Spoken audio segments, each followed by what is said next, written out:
কি হয়েছিল যখন ভগবান শ্রীকৃষ্ণ আর মহাদেবের মধ্যে হয়েছিল এক ভয়ঙ্কর যুদ্ধ। কেন হয়েছিল এই যুদ্ধ, আর শ্রীকৃষ্ণ এবং মহাদেবের মধ্যে কেই বা এই যুদ্ধে জয়লাভ করেছিলেন? শিবপুরাণ শ্রী রুদ্র সংহিতার পঞ্চম খণ্ড অনুসারে শ্রীকৃষ্ণ পৌত্র অনিরুদ্ধ বানাসুরের কন্যা উষাকে ভালোবাসতো। একবার অনিরুদ্ধ উষার সাথে দেখা করার জন্য শোনিতপুর পৌঁছায়। যখন বানাসুর অনিরুদ্ধের বিষয়ে জানতে পারে, তো উনি সঙ্গে সঙ্গে নিজের মায়ার দ্বারা অনিরুদ্ধকে বন্দী করে ফেলেন। যখন শ্রীকৃষ্ণ অনিরুদ্ধের বন্দী হওয়ার বিষয় জানতে পারে, তো উনি অত্যন্ত ক্রোধিত হয়ে ওঠেন।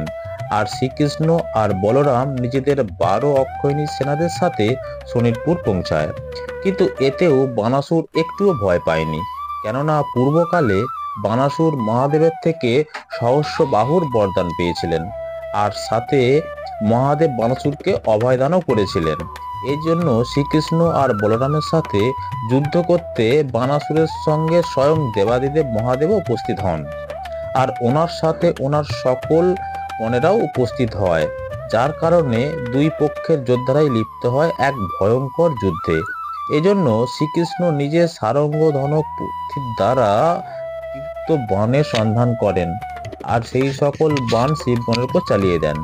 যার কারণে ভূত প্রেত বেতাল আদি সকলেই ভয় পেয়ে যায়।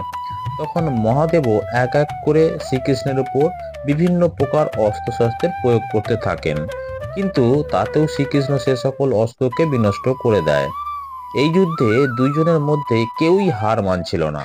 তখন শ্রীকৃষ্ণ স্বয়ং মহাদেবের কাছে আসেন, আর ওনাকে প্রণাম করে বলেন, হে প্রভু, পূর্বকালে আপনি অহংকারী বানাসুরকে তার সহস্র বাহুর বিনাশের অভিশাপ দিয়েছিলেন, আর এই সময় আমি আপনার সেই অভিশাপটি পূর্ণ করার চেষ্টা করছি।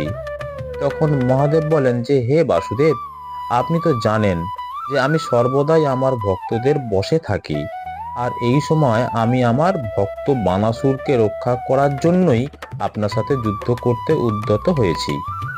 এই জন্য আপনাকেও আপনার কার্য করতে হবে, আর সাথেই এই অভিশাপকেও ফলীভূত করতে হবে। তাই দৈত্যরাজ বানাসুরের সাথে যুদ্ধ করার পূর্বে আপনি আমাকে সম্মোহনা অস্ত্র দ্বারা সম্মোহিত করুন। এরপর শ্রীকৃষ্ণ তিরম্বনা নামক একটি সম্মোহনা অস্ত্রের আহ্বান করেন, আর সেটা সোজা মহাদেবের উপর চালিয়ে দেন। যার কারণে রণভূমিতেই মহাদেব সম্মোহিত হয়ে যায়। তখন দৈত্যরাজ বানাসুর নিজের রথে বসে শ্রীকৃষ্ণের সাথে যুদ্ধ করতে আসে, আর দুই পক্ষের মধ্যে অনেক সময় ধরে যুদ্ধ চলতে থাকে।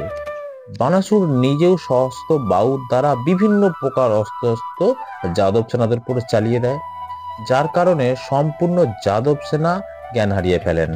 এটা দেখে শ্রীকৃষ্ণ অত্যন্ত ক্রুদ্ধ হয়ে ওঠেন, আর উনি নিজের হাতে সুদর্শন চক্রকে উঠিয়ে নেয়, আর সেই পরম দিব্য সুদর্শন চক্রের দ্বারা বানাসুরের সহস্র বাহুকে এক মুহূর্তেই কেটে ফেলেন। এরপর শ্রীকৃষ্ণ যখন বানাসুরের মস্তক কাটতে যায়, তখন সেখানে মহাদেব মোহনিদ্রা থেকে জেগে ওঠেন, আর বলেন, হে দেবকী নন্দন, আমি আপনাকে বানাসুরের সহস্র বাহু কাটার আজ্ঞা দিয়েছি, যাতে বানাসুরের অহংকার চূর্ণ হতে পারে। আমার ভক্তকে সর্বদা রক্ষা করা আমার ধর্ম। এজন্য আপনি বানাসুরের বধের ইচ্ছা ত্যাগ করুন। এছাড়াও আপনি পূর্বকালে আপনার পরম ভক্ত প্রহ্লাদকে কথা দিয়েছিলেন যে আপনি তার বংশের কাউকেই বধ করবেন না। তাই আপনি বানাসুরকে ক্ষমা করুন, আর তার কন্যা উষার সঙ্গে আপনার পুত্র অনিরুদ্ধকে বিবাহ দিন। এই প্রকার ভগবান শিব বানাসুর আর শ্রীকৃষ্ণের মধ্যে মৈত্রীর সম্পর্ক স্থাপন করেন। তবে শ্রীমদ্ ভাগবত পুরাণের দশম স্কন্ধ অনুসারে এই কাহিনীতে সামান্য কিছু ভিন্নতা রয়েছে। যখন শ্রীকৃষ্ণ বানাসুরের সহস্র বাহু কেটে ফেলেন, সেই সময় ওনার ক্রোধ এতটাই ভয়ঙ্কর ছিল যে এই ক্রোধ থেকে সকলেই ভয় পেয়ে যায়। তখন স্বয়ং মহাদেব শ্রীকৃষ্ণের কাছে আসেন, আর ওনার স্তুতি আরম্ভ করেন। যখন শ্রীকৃষ্ণের ক্রোধ শান্ত হয়, তো মহাদেব বলেন, হে প্রভু, আপনি যে প্রকার আপনার ভক্ত প্রহ্লাদকে আশীর্বাদ দিয়েছেন, সেই প্রকার আমিও আমার ভক্ত বানাসুরকে অভয়দান দিয়েছি। এই জন্য আপনি বানাসুরের বধের ইচ্ছা ত্যাগ করুন। তখন শ্রীকৃষ্ণ বলেন, হে মহাদেব, আমি জানি যে আমি বানাসুরের বধ করতে পারবো না, কেননা আমি পূর্বেই প্রহ্লাদকে আশীর্বাদ দিয়েছিলাম যে আমি তার বংশে জন্ম নেওয়া কোনো দৈত্যকেই বধ করব না। এই জন্য আমি বানাসুরের অহংকার ভঙ্গ করার জন্য তার বাহু কেটে ফেলেছি। তবে তাকে বধ করার মতো কোনো ইচ্ছাই আমার নেই। তখনই সেখানে বানাসুর আসে আর শ্রীকৃষ্ণের চরণে পড়ে ওনার কাছে ক্ষমা চায়। এরপর শ্রীকৃষ্ণ আর বানাসুরের সম্মতিতে উষা ও অনিরুদ্ধের বিবাহ সম্পন্ন হয়। তো বন্ধুরা, আজকে এই ছিল ভগবান শ্রীকৃষ্ণ আর দেবাদিদেব মহাদেবের মধ্যে হওয়া এক ভয়ঙ্কর যুদ্ধের কাহিনী।